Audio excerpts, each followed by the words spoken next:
Light camera action.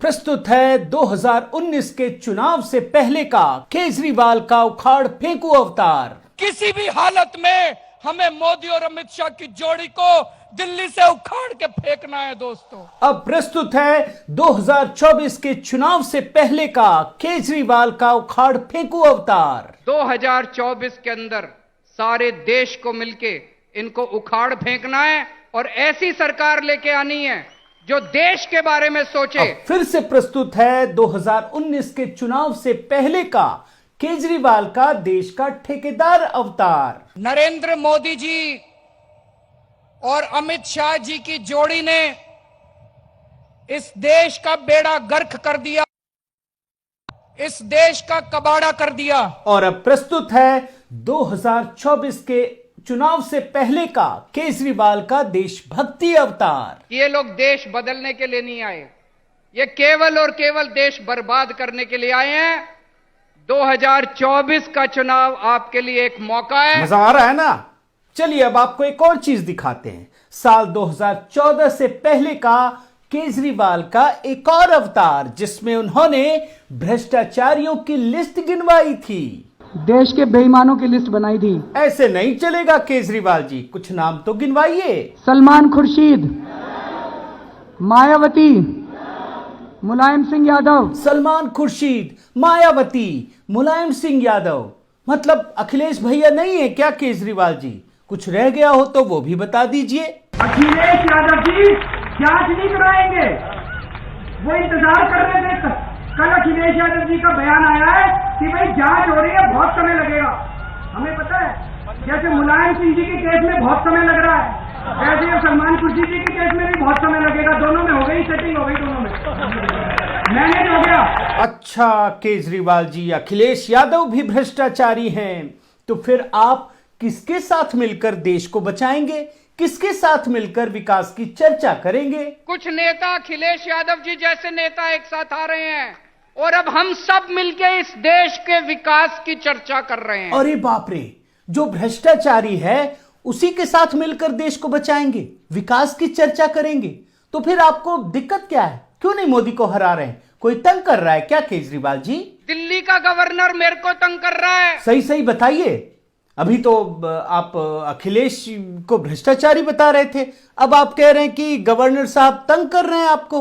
Governor तंग नहीं कर रहे, गवर्नर को बेचारे को क्या लेना देना। अभी कह रहे थे गवर्नर तंग कर रहा है, अब कह रहे हैं कि गवर्नर तंग नहीं कर रहा है।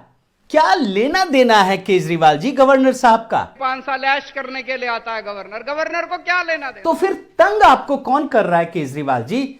आपने बड़ा कंफ्यूज कर दिया है। ये गवर्नर तंग नहीं कर रहे, मोदी साहब तंग कर रहे हैं। जे बात, ये अब समझ में आया पूरा खेल क्या है।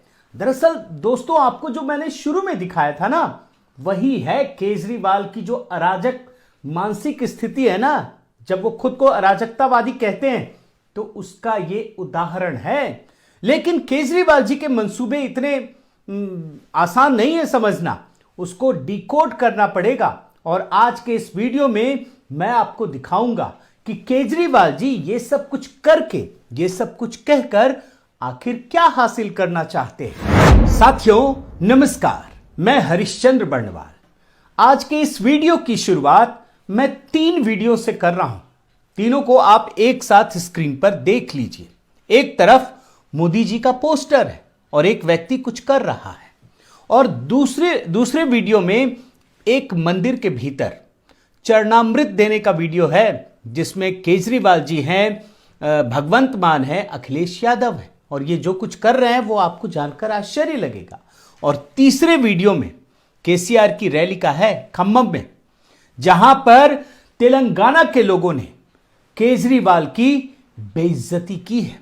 आप एक एक करके तीनों वीडियो को देखिए और समझिए। जो पहला वीडियो है ना, ये सोशल मीडिया में मैंने देखा अभी, इसमें एक व्यक्ति राह चलते सड़क किनारे मोदी जी के पोस्टर को देखता है। पोस्टर में गंदगी लगी है, शायद किसी ने थूक दिया हो, पान खाकर थूका हो।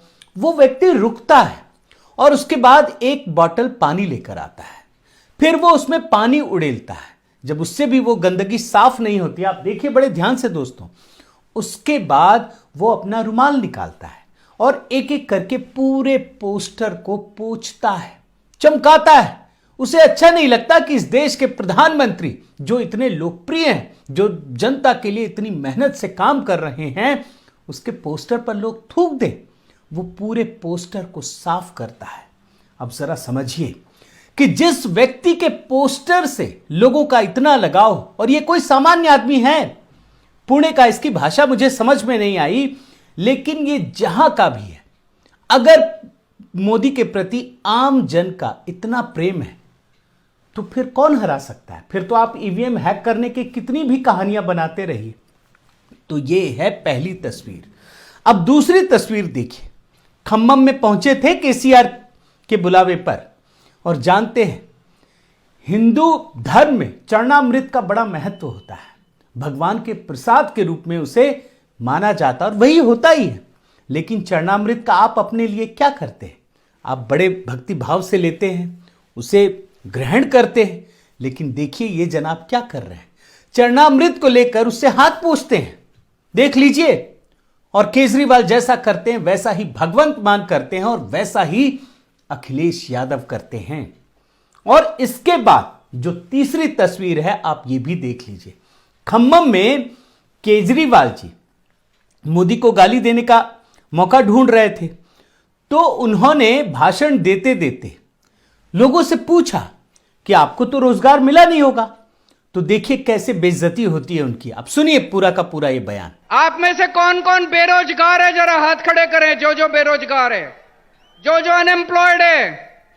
मुझे लगता है मेरी भाषा शायद समझ नहीं आ रही है। अनएम्प्लॉयड तो बहुत लोग देख रहे हैं ना, जिस तरह से केजरीवाल जी लोगों को, नेताओं को पहले भ्रष्टाचारी होने का सर्टिफिकेट बांटते थे, वैसे ही तेलंगाना के लोगों की बेइज्जती करते हुए ये सर्टिफिकेट बता रहे हैं कि ये मूर्ख है, इन्हें भाषा की समझ नहीं है। अरे भैया, जब भाषा ये समझ नहीं रहे हैं तो 10 मिनट तक आप क्या बोल रहे थे? और इस बात को कहने के बाद भी आपने क्या किया आगे? आप तो तब भी भाषण दे रहे थे, यानी आप लोगों को बेवकूफ समझ रहे थे। लेकिन मामला ये नहीं है दोस्तों, मामला बहुत गंभीर है। जिस एजुकेशन के मामले में वो तेलंगाना जाकर अपना ढोल पीट रहे हैं, वही मामला इनकी सियासी जमीन की कब्र खोदने वाला है। और आपको छोटी छोटी घटनाओं के जरिए पूरी बात आपको समझाता हूं। पूरा वीडियो देखिएगा, तब आपको ये पूरा मामला समझ में आएगा। तेलंगाना में जिस गवर्नर को केजरीवाल बेचारा बता रहे हैं, गवर्नर तंग नहीं कर रहे, गवर्नर को बेचारे को क्या लेना देना, उसी गवर्नर को यही केजरीवाल विधानसभा के अंदर गालियां देते हैं। आपने ये बयान जरूर सुना होगा, अभी ज्यादा पुराना नहीं है, 2 दिन पुराना है सिर्फ। आप सुन लीजिए। ये एलजी कौन हो गया? बेगानी शादी में अब्दुल्ला दीवाना। ये एलजी कहां से आ गया? कौन है एलजी? कहां से आ गया एलजी? किस बात का एलजी? कौन एलजी? कौन लेफ्टिनेंट गवर्नर? हमारे सर पे बैठ गया आके लेफ्टिनेंट गवर्नर। अब वो तय करेंगे कि हम अपने बच्चों को कहां पढ़ाएंगे। और जानते हैं केजरीवाल जी ये सब शिक्षा के नाम पर कर रहे हैं।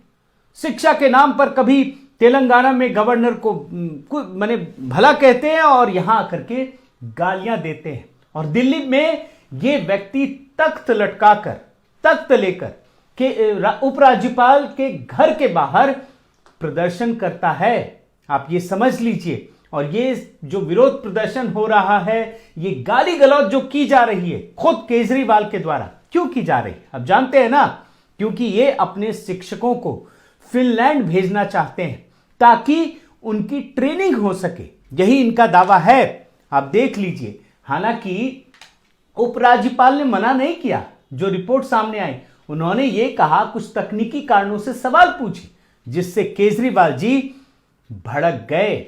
आप देख लीजिए। लेकिन मजेदार बात आपको बताना जरूरी है कि जिस फिनलैंड में शिक्षा की ट्रेनिंग के नाम पर केजरीवाल जी अपने शिक्षकों को भेजने के लिए उतावले हो रहे हैं, उसी फिनलैंड के अधिकारी, जो शिक्षा विभाग के अधिकारी हैं, जानते हैं वो शिक्षा मॉडल देखने के लिए कहां पहुंचे? सीखने के लिए वो केरल पहुंचे। इसी देश के एक राज्य में पहुंचे। देख लीजिए आप रिपोर्ट।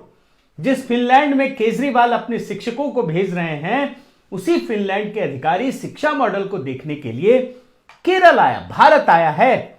और आप जानकर ये हैरान हो जाएंगे कि जब फिनलैंड के अधिकारी केरल पहुंचे हुए थे शिक्षा मॉडल देखने के लिए, तब केजरीवाल के गैंग ने ये झूठी खबर फैला दी कि केरल के अधिकारी शिक्षा मॉडल देखने के लिए दिल्ली आए हुए हैं। आप देख लीजिए। और इस झूठी खबर पर केरल की सरकार के शिक्षा मंत्री ने केजरीवाल की बड़ी वाली बेइज्जती की, एकदम से मना किया कि आप झूठ बोल रहे हैं। आप देख लीजिए। और इसके बाद केजरीवाल को अब शर्म आई, मोदी को हराना है ना, तो तेलंगाना में जाकर जानते हैं केरल की शिक्षा व्यवस्था की तारीफ कर रहे हैं। देख लीजिए। केरला में स्कूल बहुत अच्छे हैं। लेकिन असली सवाल यह है कि जब फिनलैंड का डेलीगेशन शिक्षा मॉडल देखने के लिए केरल आया हुआ है, उसी समय केजरीवाल का पूरा गैंग यह अफवाह उड़ाता है कि केरल के अधिकारी शिक्षा मॉडल सीखने के लिए दिल्ली आए हुए हैं। तो इन परिस्थितियों में केजरीवाल जी अपने शिक्षकों को फिनलैंड क्यों भेजना चाहते हैं? आप देख रहे हैं किस तरह का एक सर्कल बन गया है। मतलब कुछ ना कुछ झोल है, कुछ बड़ा खेल है, यह समझने की जरूरत है। क्योंकि इससे पहले केजरीवाल जी, अब आप तथ्यों में देखिए, 2016 को दिल्ली वालों के 100 करोड़ रुपए खर्च करके अपने स्कूलों, जो दिल्ली के सरकारी स्कूल हैं, उनके 90 प्रिंसिपल को कैम्ब्रिज विश्वविद्यालय देखने और समझने के लिए लंदन भेजा था। लेकिन जानते हैं क्या किया? क्योंकि लंदन के अलावा इन्होंने अपने शिक्षकों को, आप देखिए ये रिपोर्ट, ट्रेनिंग देने के लिए IIM अहमदाबाद भी भेजा था। मगर इन्होंने जब लंदन भेजा तो उन शिक्षकों ने क्या किया वहां जाकर, यह जानना जरूरी है। उन शिक्षकों ने वहां जाकर सिर्फ ढोल पीटा कि दिल्ली की शिक्षा व्यवस्था दुनिया में सबसे बेहतर है। क्या ट्रेनिंग ली पता नहीं है। और अब उन्हीं शिक्षकों को या दूसरे शिक्षकों को केजरीवाल जी फिनलैंड भेजना चाहते हैं। लेकिन दोस्तों, यहां एक बात समझनी जरूरी है।